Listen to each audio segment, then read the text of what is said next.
We have Katie here and meron siyang tube dahil meron siyang operation before and papakainin natin siya. So, ngayon, ibebend ko daw muna. And then, open. And then, have the syringe. Yung food niya, ito, recovery plus water. And insert. And then, just slowly,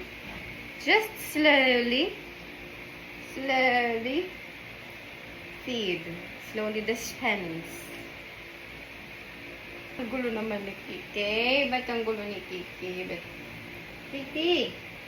Kiki! Wait lang, Kiki.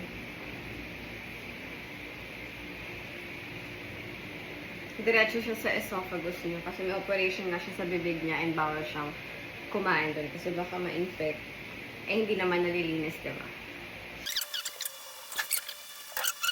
Okay, done. Tapos, flush natin with water.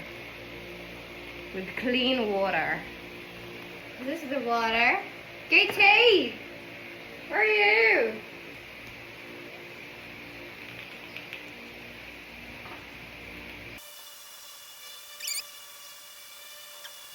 Flushed. Okay, I'll repeat onti lang. No, onti.